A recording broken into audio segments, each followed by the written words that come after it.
Uma pergunta do Elias. Tudo bom, Elias? Devido a esse período de pandemia, estou tendo crises de ansiedade. E muitas pessoas que conheço também estão sentindo. Poderia dar algumas dicas para se controlar no momento da crise? Elias, meu amigo, então, olha, deixa eu falar uma coisa para você. Vamos racionalizar essa sua ansiedade, tá? 80% dos pacientes que pegam Covid-19 não desenvolvem sintomas ou desenvolvem sintomas muito leves que passam desapercebidos, como um simples resfriado. 80%.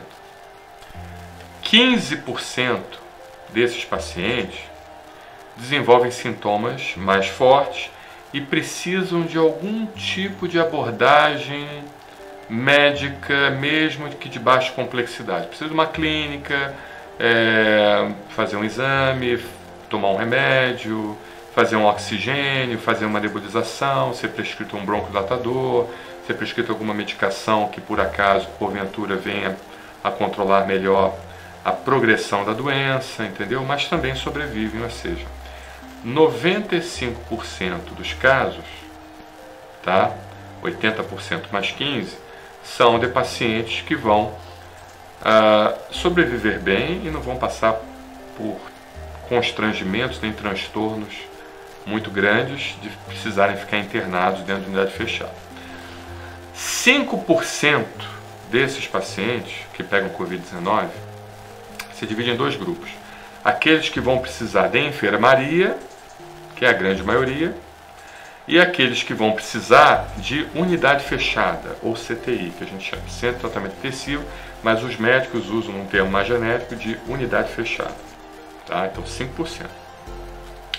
Desses 5%, eu digo para você assim, uns 80% não vão precisar ir para a CTI. Vão ficar internados, receber antibiótico, receber oxigênio nasal ou macronebulização com oxigênio, alguma coisa assim, e de certa forma vão conseguir se recuperar.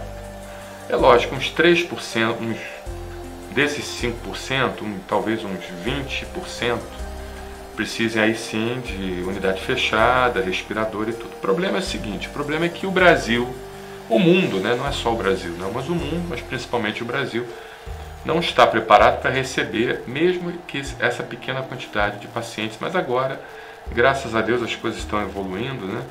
E os CTIs estão tendo taxas de ocupação reduzidas e o CTI está tendo uma média de 60%, 70% de taxa de ocupação. Agora, o que as pessoas precisam entender é o seguinte, os CTIs em si, por serem unidades de alta complexidade, mesmo em tempos de paz, mesmo em tempos de não pandemia, mesmo em tempos de normalidade, eles precisam de taxas de ocupação altas. Taxa de ocupação alta, perdão. Ok? Por quê? Porque eles precisam se manter economicamente, entendeu? Então eles precisam ter aquela taxa de ocupação, aquela sempre circulando pacientes ali, justamente para mantê-los economicamente. Por isso que você não tem grandes estruturas de CTI no mundo inteiro, porque você criar uma estrutura de CTI de alta complexidade, de altíssimo custo, sem ser usado, não tem serventia, entendeu? Daí a dificuldade que nós tivemos de importar respiradores, produzir todo equipamento de manutenção de vida para centros de tratamento intensivo. O Japão, por exemplo, que é um dos países de referência em saúde, ele só tem capacidade de atender 1% da sua população de atendimento de pacientes graves, ou seja, 1% só. Então, se passa um pouquinho de 1% no Japão, que é o caso do Covid-19, chegou a 2%, 3% mais ou menos de pacientes graves, então já entra o sistema de saúde em colapso. Mas o Brasil parece que já estabilizou o patamar, apesar de ser um patamar alto, estabilizou em uma tendência agora das unidades de saúde conseguirem remanejar esses pacientes e conseguirem trabalhar bem esses pacientes. Tá? Então, assim, a chance de eles, estatisticamente, de você complicar com o Covid-19 é muito pequena.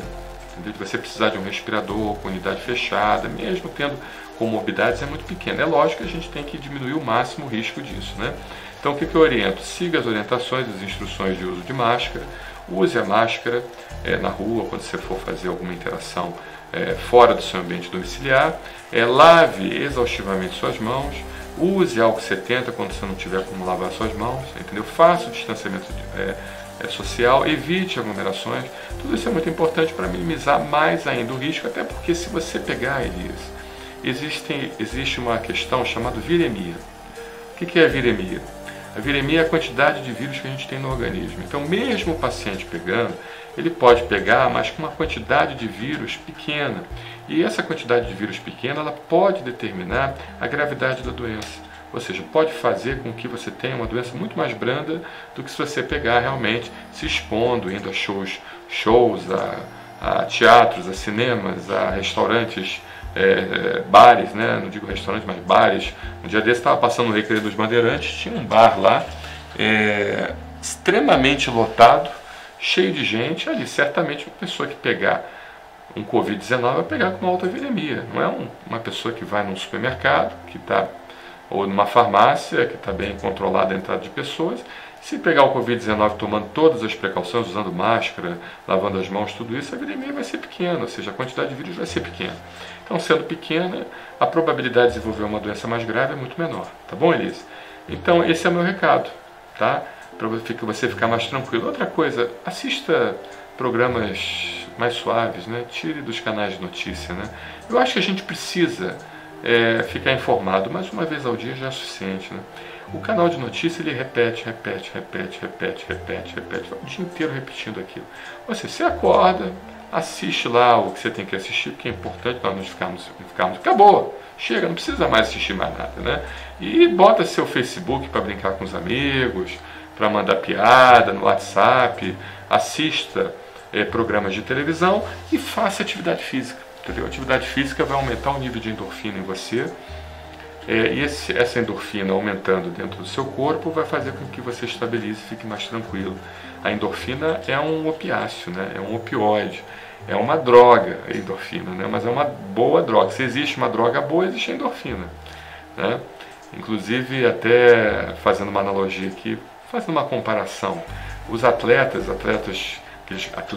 de grandes percursos, né, você vê que o cara não consegue ficar parado, ele está sempre se movimentando, sempre produzindo um pouquinho de endorfina, porque ele acaba ficando viciado na sua própria endorfina, né? Mas a endorfina, mediante o exercício físico não extenuante, mediante um exercício físico responsável, visto pelo seu médico, acompanhado pelo seu cardiologista, ela faz muito bem para a saúde, tá? É um tipo de droga, é uma das poucas drogas, né, que fazem bem para a saúde, é a endorfina. Então, produza bastante endorfina nesse período, que você vai ficar bem tranquilo, bem relaxado, sem precisar beber, sem precisar usar drogas ilícitas, sem precisar tomar remédio de tarja preta. Ou seja, o nosso organismo já tem esse remédio natural, que é a endorfina, que pode te deixar mais tranquilo, né? E a meditação, buscar o Criador, buscar as coisas do alto, é muito importante também, né? Aí eu não sei qual é a sua religião, não quero fazer proselitismo de religião aqui, mas ao mesmo tempo busque o metafísico, né? Isso vários médicos já estão indicando. Até um dia desse eu vi uma reportagem daquela doutora Beatriz, que é psiquiatra, eu esqueci o segundo nome dela, doutora Beatriz, psiquiatra, fala muito sobre os psicopatas, transtornos de ansiedade, sobre problemas relativos a questões psiquiátricas e psicológicas, né? Eu admiro muito ela, já li os livros dela, e ela fala uma coisa bem interessante, né? Quando você tiver mediante a um assalto, né, uma pessoa, de certa forma, um psicopata vier te assaltar, e o que você faz, né? Ela fala, reza, ora, pede a Deus. Não sei porquê, mas funciona, entendeu? Então, até uma médica psiquiatra falando isso, que a gente precisa buscar as coisas do alto, tá bom? Obrigado, Elias, muito obrigado pela sua pergunta.